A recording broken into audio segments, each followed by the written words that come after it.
आपण पाहताय महाराष्ट्र खबर न्यूज। या बातमीचे प्रायोजक आहेत Shri Ganesh jewellers and Saraf products Pune. नमस्कार, मी सुद्धा महाराष्ट्र खबर न्यूज मध्ये आपल्या सगळ्यांचं स्वागत। दौंड तालुक्यातील यवत येथे शुक्रवारी 1 ऑगस्टला उसळलेल्या दंगलीनंतर गावात कडकडीत जमावबंदी लागू करण्यात आली होती।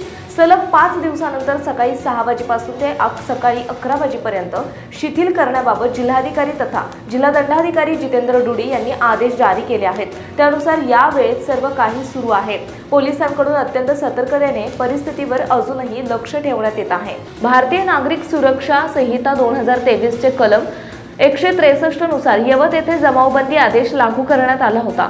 आता पुढील आदेश होईपर्यंत सकाळी 6 वाजेपासून ते सकाळी 11 वाजेपर्यंत जमावबंदी शिथिल करून त्यानंतर जमावबंदी लागू करण्यात येत आहे।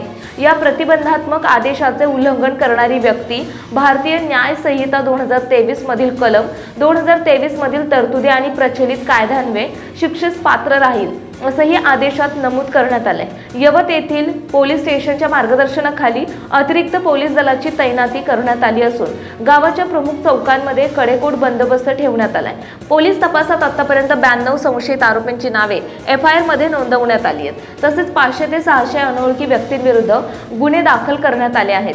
पोलिसांनी आतापर्यंत 15 जणांना अटक केली आहे। स्थानिक प्रशासन, पोलीस दल आणि महसूल विभाग यांच्या संयुक्त प्रयत्नामुळे सध्या गावात कोणताही अनुचित प्रकार घडू नये यासाठी सर्व स्तरावर सतर्कता बाळगली जाते। दरम्यान नागरिकांनी सोशल मीडियावर अफवा न पसरवण्याचे आवाहन प्रशासनाकडून करण्यात आले। आपण पाहताय महाराष्ट्र खबर न्यूज।